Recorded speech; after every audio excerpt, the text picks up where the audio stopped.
Shalom, mes bien-aimés, dans le Seigneur Jésus-Christ, que la grâce et la paix du Seigneur nous soient accordées par la miséricorde du Seigneur, le roi, qui revient bientôt, Jésus-Christ.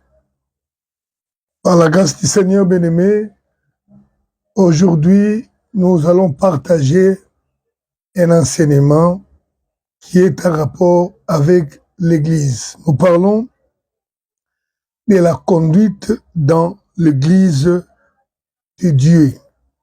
La conduite dans l'Église de Dieu. Nous allons lire notre texte de base dans 1 Timothée, chapitre 3, versets 14 et 15.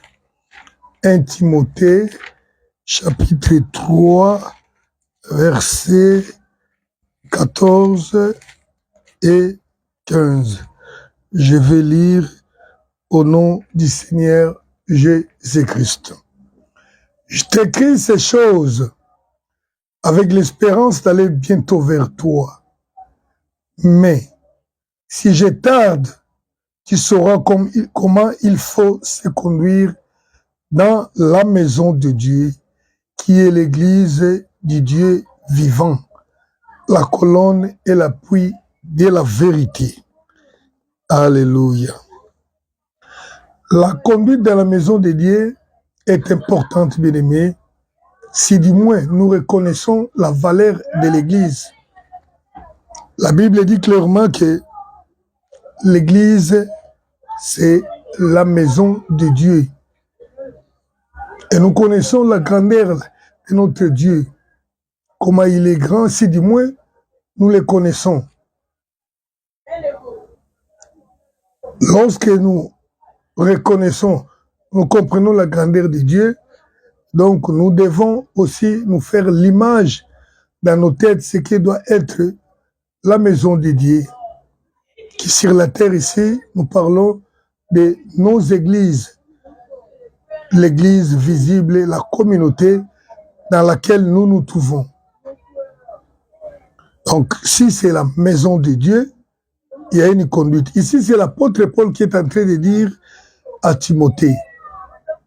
Donc, Timothée était dans l'église et l'apôtre Paul devait venir certainement pour faire des choses ou bien pour montrer la façon de faire des choses. Mais il lui dit, si je tarde, je t'écris déjà ces choses afin que tu saches la conduite à prendre, à suivre dans l'église. C'est-à-dire, il y a une conduite, il y a une façon d'être dans l'église. D'autant plus cette église qui est reconnue comme étant la colonne de la vérité. C'est-à-dire quoi? Dans la pensée de Dieu, l'église est le lieu où, s'il faut parler de la vérité, s'il faut parler de la justice, s'il faut parler de la sainteté, s'il faut parler de la moralité, toutes ces choses doivent se trouver ou se retrouver dans l'église. C'est elle, la colonne et l'appui de la vérité dans ce monde. Donc, vous savez, lorsque nous parlons, par exemple, de la colonne vertébrale dans le corps de l'homme, si la colonne vertébrale d'un homme est touchée, je vous dis que cet homme devient simplement handicapé. Il ne peut plus rien faire, du moins à ce qui concerne la mobilité. Donc, lorsque l'Église tombe ou bien échoue, c'est que le monde ne peut pas être comme elle doit. Pourquoi? Parce que ce qui peut soutenir la vérité dans le monde, c'est l'Église. Alors, dans l'Église de Dieu, il y a une façon de se conduire. Ainsi donc, pour bien comprendre cet enseignement, nous aimerions d'abord expliquer un peu ce que nous entendons parler par l'Église. Qu'est-ce que l'Église? Christ dit, je bâtirai mon Église. Matthieu chapitre 16 au verset 18. C'est pour la première fois que dans la Bible, ou bien dans l'histoire de la Bible, que nous attendons ces mots Église. Cela est sorti de la bouche du Seigneur Jésus-Christ. Il a dit, nous savons bien le contexte, il était question, il avait posé la question à ses disciples, ce que les gens pensaient de lui. Mais Pierre a ouvert la bouche pour dire, tu es le Christ, le Fils du Dieu vivant. Et Christ a dit, toi, Simon, tu es Pierre, c'est sur cette pierre que je bâtirai mon église. Sur cette révélation, je bâtirai mon église. Il a parlé de bâtir son église. Alors là, bien aimé, si nous pouvons parler de l'église, la première chose, je dirais pour l'église, c'est quoi? C'est la chose de Dieu. La chose du Seigneur Jésus-Christ. Parce que, en proclamant la création de l'église, le Seigneur dit, je bâtirai mon église. Donc, si on doit parler de l'église, d'abord, je dirais, c'est la chose du Seigneur Jésus-Christ. Donc, c'est une institution qui lui appartient, c'est une organisation qui lui appartient. Alléluia. Et voilà pourquoi, d'ailleurs, quand nous lisons la Bible quelque part, la Bible nous dit que l'église était un mystère caché de tout le temps que les gens, le monde ne connaissaient pas, mais que Dieu l'a révélé lorsque le temps était venu. L'église, c'est la chose de Dieu, premièrement. Deuxièmement, l'église, c'est quoi? Je dirais l'église, c'est la réunion ou bien l'assemblée de ceux qui ont été sauvés par Jésus-Christ. Nous allons lire dans Actes chapitre 2, verset 47. Actes chapitre 2, verset 47. Nous parlons de la conduite dans l'église du Dieu vivant. Acte 2, verset 47. Voilà. Et je vais lire au nom du Seigneur Jésus-Christ. Louant Dieu et trouvant grâce auprès de tout le peuple, et le Seigneur ajoutait chaque jour à l'Église ceux qui étaient sauvés. Alléluia. S'il faut bien comprendre le texte, il faut remonter un peu la lecture à partir du verset 38. Parce qu'ici, il s'agit de la création de l'Église. Au jour de la Pentecôte, lorsque le Saint-Esprit est descendu, apôtre Pierre s'est mis à prêcher l'Évangile au monde qui était venu auprès d'eux par le bruit qu'ils avaient entendu par l'action du Saint-Esprit. Lorsque Paul a prêché l'Évangile, les gens étaient touchés et ils ont demandé à Pierre, plutôt ils sont en train de parler de Pierre, il lui dit, qu'est-ce que nous pouvons faire pour être sauvés? Il leur dit, répentez-vous, que chacun de vous soit baptisé au nom du Seigneur Jésus-Christ et vous recevrez le pardon pour vos péchés et la promesse de Dieu s'accomplirait sur vous. Et nous savons, la Bible dit qu'à ce jour-là, il y eut 3000 âmes qui s'étaient converties. Tous ceux qui étaient convertis, la Bible dit que ces frères persévéraient dans l'enseignement des apôtres, dans la communion fraternelle, dans la fraction des pains, dans les prières, dans la crainte, et la crainte s'emparait de chacun d'eux. Donc c'est là la naissance réelle ou effective de l'Église.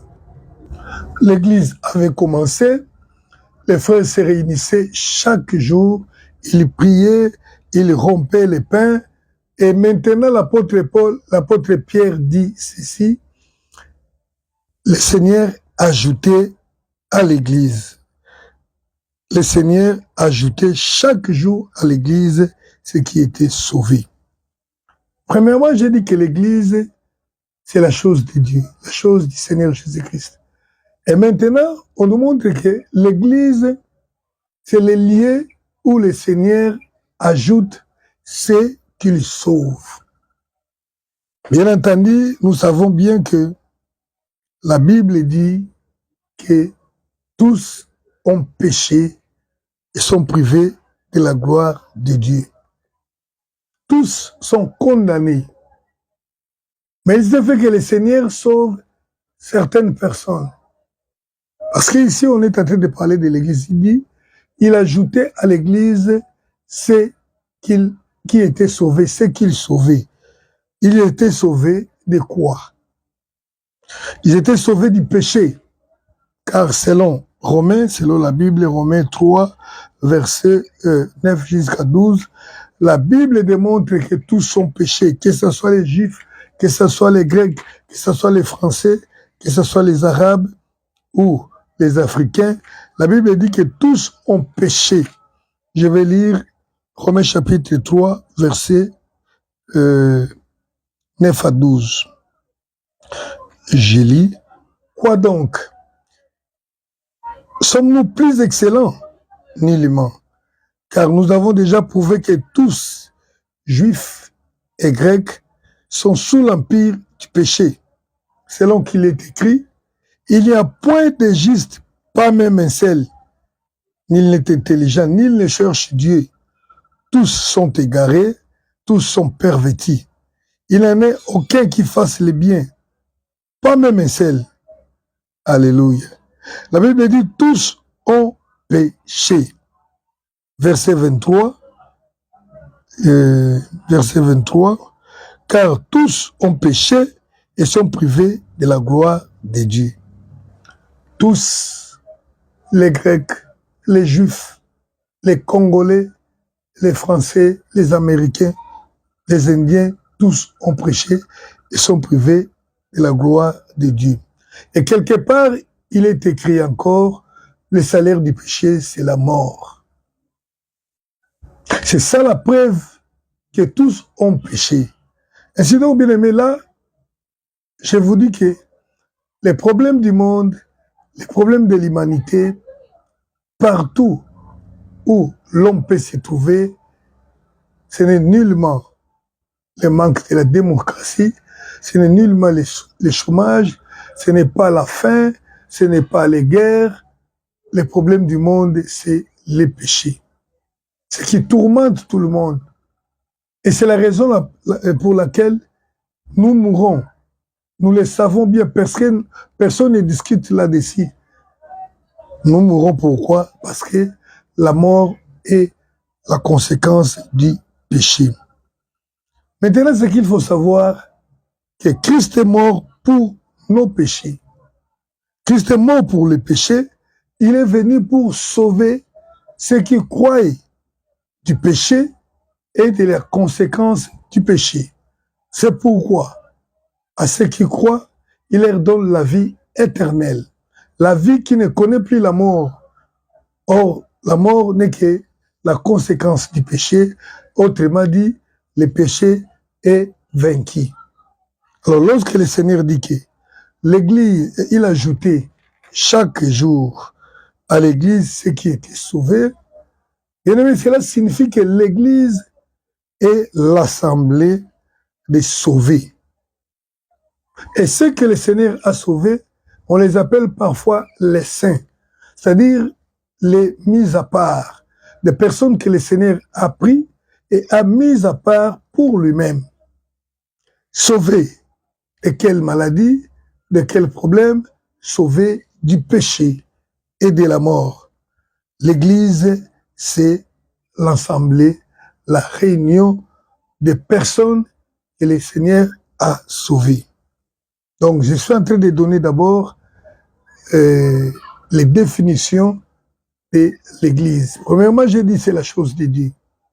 Donc, partout où vous voyez une Église, mettez-vous en tête d'abord que l'Église n'est pas du pasteur, ni de l'apôtre ou d'un groupe de gens. Malheureusement, ce que nous voyons aujourd'hui nous pousse à nous demander si réellement ce qu'on appelle Église aujourd'hui appartient encore au Seigneur Jésus-Christ. Ça, c'est une autre chose. Et deuxièmement, nous avons dit que l'Église est l'assemblée de ceux qui ont été sauvés, donc l'assemblée des saints. Troisièmement, c'est ce que nous avons lu en premier lieu, l'Église, c'est la maison de Dieu. Comme l'apôtre Paul l'a dit à Timothée, si je tarde à venir, je t'écris ces choses afin que tu saches comment se conduire dans l'Église qui est la maison de Dieu vivant. La colonne et l'appui de la vérité. Donc l'Église est la maison de Dieu. Et l'apôtre Pierre également confirme encore cette hypothèse, cette vérité, dans 1 Pierre chapitre 2 verset 5, où il parle que nous sommes une maison spirituelle de Dieu, un sacerdoce royal. C'est ça l'Église. Alors, dans cette façon de voir des choses, l'Église étant la maison de Dieu, il y a une certaine conduite à suivre dans l'Église de Dieu. Donc, lorsqu'on se retrouve dans l'Église de Dieu, on doit être un sauvé, un saint. Or, les saints ont leur façon à se conduire qui est différente de celle qu'on voit dans le monde. Ainsi donc, je vais essayer de citer quelques genres d'hommes, quelques personnes qu'on ne peut pas retrouver dans l'Église. Alléluia. Parce que ici, nous avons vu que l'Église, c'est l'assemblée des sauvés. Christ a dit, la Bible dit, il ajoutait à l'Église chaque jour ceux qui étaient sauvés. Donc, le Seigneur sauve les hommes. Nous le savons bien, il est écrit que la voie que Dieu a choisie pour le salut des hommes, c'est l'évangélisation. On évangélise la personne qui croit, qui passe à la repentance. Normalement, le Seigneur lui accorde son pardon du péché, il devient enfant de Dieu, il les prend et les met dans l'Église. Et les met, c'est pourquoi l'Église est un lieu sacré et saint, où le Seigneur garde ses enfants pour venir les prendre un jour. C'est la maison du roi. Et ainsi donc, il faut y avoir une façon de se conduire dans la maison de Dieu qui est l'Église. Et je l'ai dit, cette façon est différente de celle du monde. Alors, je vais lire quelques portions des Écritures pour voir un peu les genres de personnes qui doivent se retrouver dans l'Église. Je vais lire 1 Corinthiens chapitre 5 à partir du verset 1 Corinthiens chapitre 5 à partir du verset 11. Je vais lire au nom du Seigneur Jésus-Christ.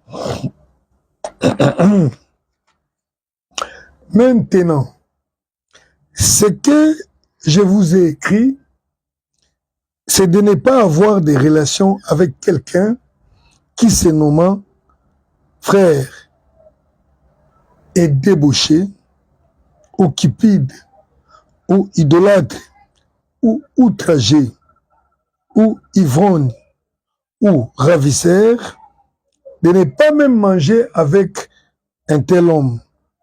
Qu'ai-je en effet à juger ceux du dehors? N'est-ce pas du dedans que vous avez à juger? Pour ceux du dehors, Dieu les juge.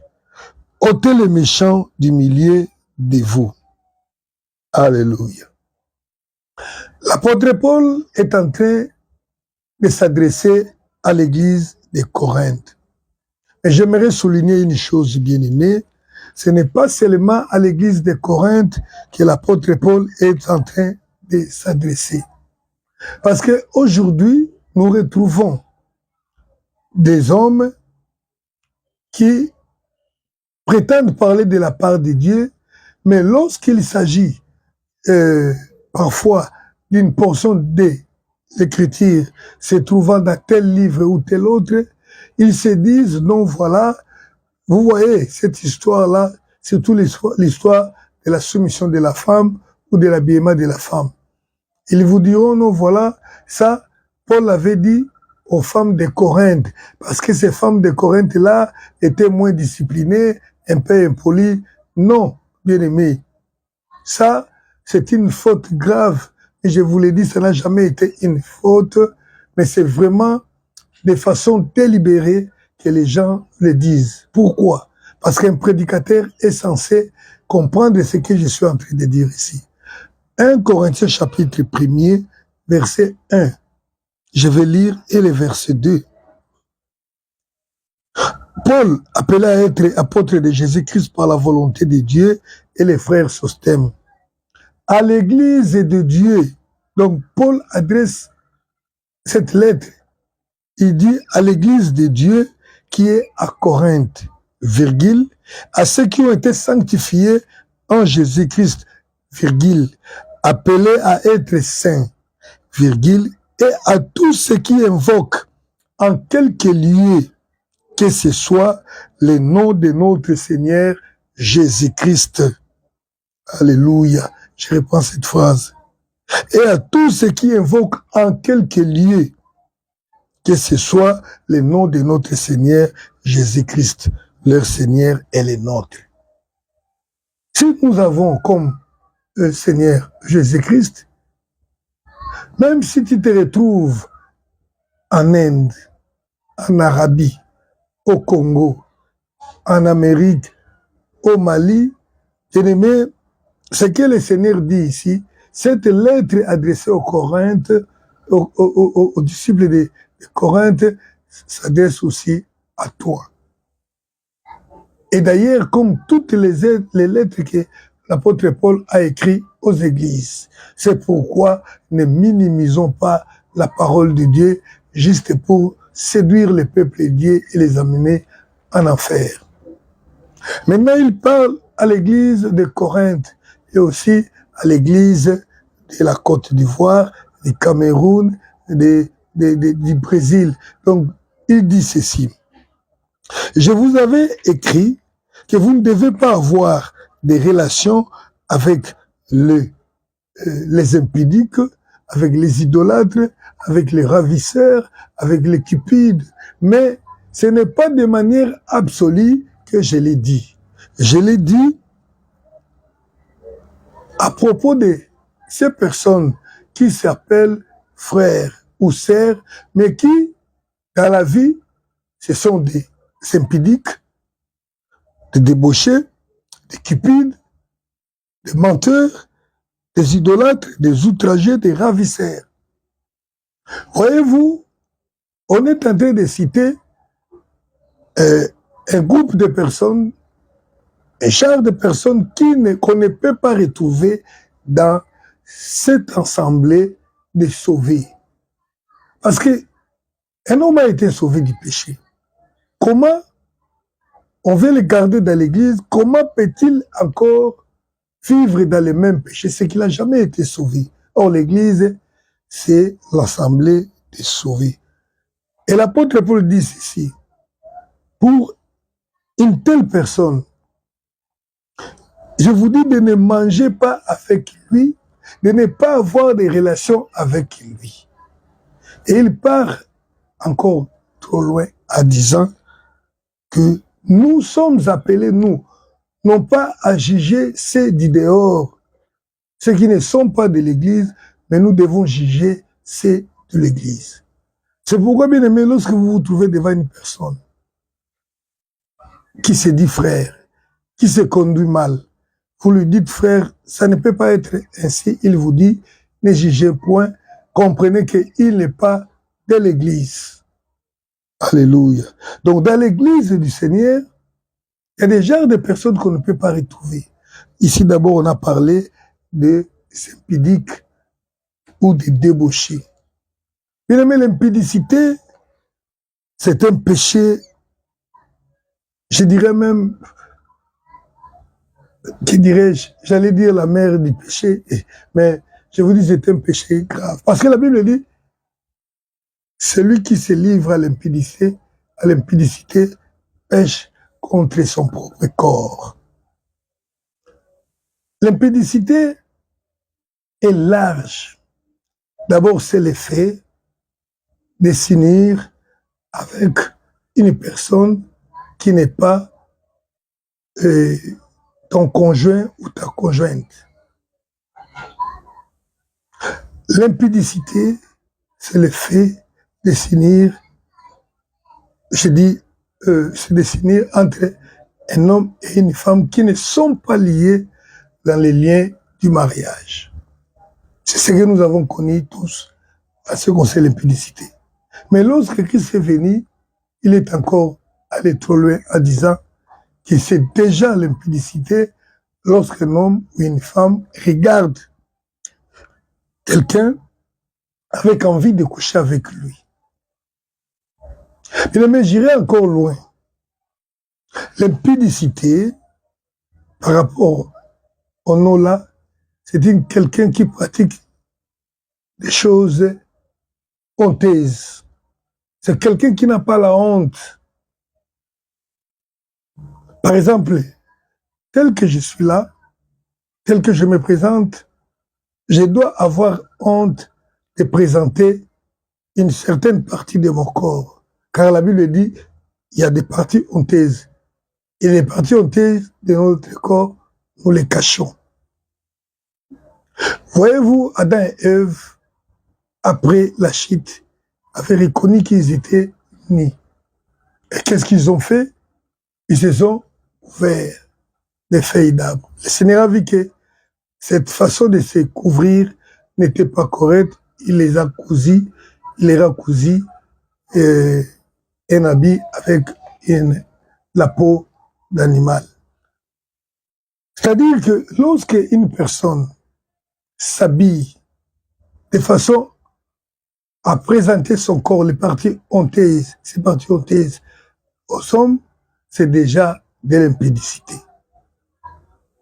Même si lui-même n'a pas honte, c'est un impudique bien sûr, parce qu'un impudique, selon les mots, c'est quelqu'un qui n'a pas de lapidaire, donc quelqu'un qui n'a pas honte de ce que les hommes peuvent avoir honte. Tous ceux qui portent des habits sexy sont déjà des impudiques. Donc, avec toutes ces ramifications, la Bible dit, si quelqu'un qui se dit frère, mais nous les voyons dans l'impudicité, donc cette personne n'a pas le droit de rester ensemble avec nous. La Bible cite beaucoup de genres de personnes. Les menteurs, les fraudeurs, beaucoup. Les ivrognes, tous ces gens-là n'ont pas leur place dans l'Église. Mais malheureusement, dans nos églises aujourd'hui, nous rencontrons beaucoup de gens. Et on se demande parfois si nous sommes l'Église ou pas. Dans l'Église de Dieu, bien-aimé, nous devons être des pudiques. Nous devons être des gens qui parlent la vérité. Nous devons être des honnêtes gens. Nous devons être des gens moralement bien, non pas des impulsifs, des gens tout. Mais lorsque nous nous retrouvons dans nos églises avec des diverses personnes, c'est à se demander comment sont-ils là? Est-ce qu'ils ont été réellement sauvés? Mais fort malheureusement, la réalité c'est autre. Vous savez pourquoi? Parce que parfois dans l'église, il y a des gens qui sont venus sans avoir passé par la nouvelle naissance. Parce que c'est la première étape qui fait entrer l'homme dans l'église, la nouvelle naissance.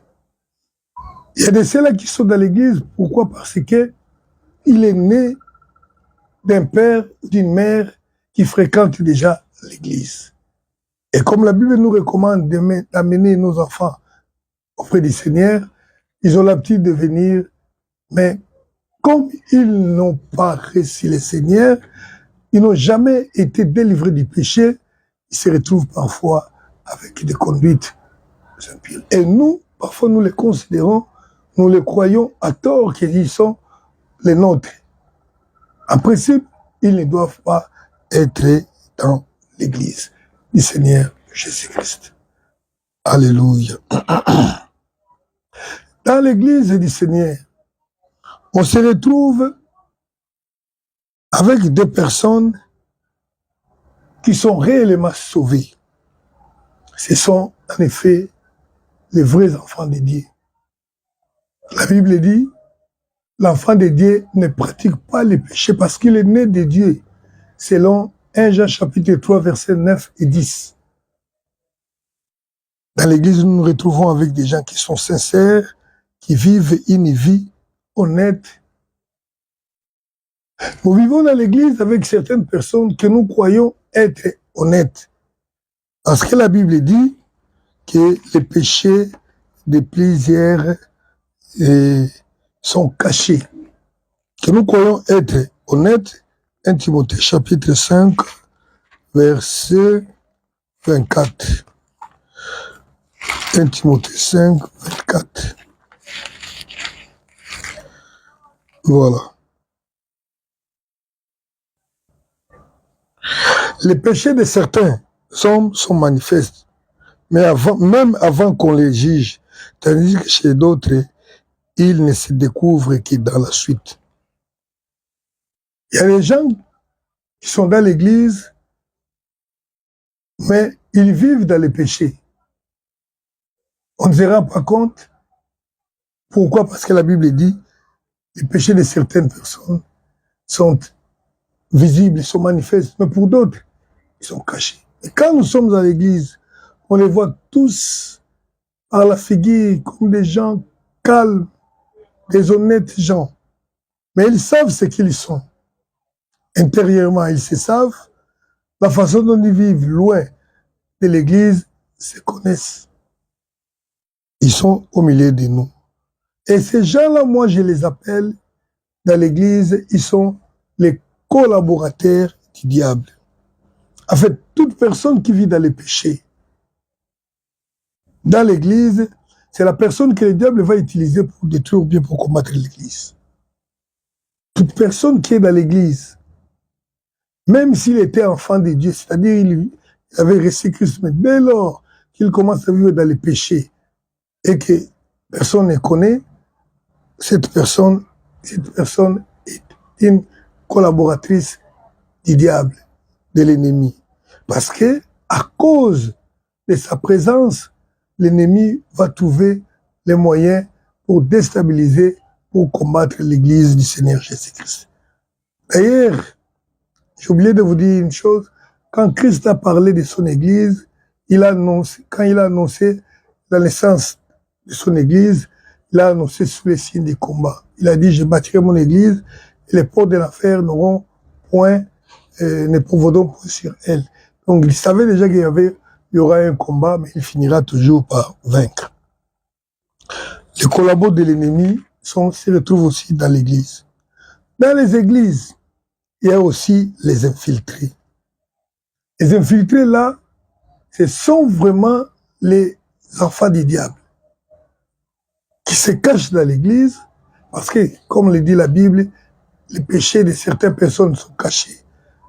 Ils sont dans l'église, mais ils se savent qu'ils n'appartiennent pas au Seigneur Jésus-Christ. Je pense parfois aux sorciers. Vous pouvez être dans l'église avec un sorcier. Il sait bien qu'il travaille pour le diable. Il sait bien qu'un sorcier, c'est pas un enfant de Dieu, mais il est dans l'église. La réalité, c'est quoi? Il est là pour détruire l'église, pour bloquer la vie des enfants de Dieu dans l'église. Donc, il travaille pour l'ennemi. C'est très dangereux pour l'église de vivre avec les gens de ces personnes, avec les collaborateurs. C'est-à-dire les gens vivant dans les péchés, mais dont on ne connaît pas. Malheureusement, aujourd'hui, il y a des gens dans des églises qui vivent dans les péchés. On sait bien que ils vivent dans les péchés, mais ils sont quand même dans l'église. Ça, c'est absurde, c'est incompréhensible. Dans une église, les frères savent que telle sœur vit en concubinage avec tel frère. Ils ne sont pas mariés. Ils sont là à l'église. Mais non.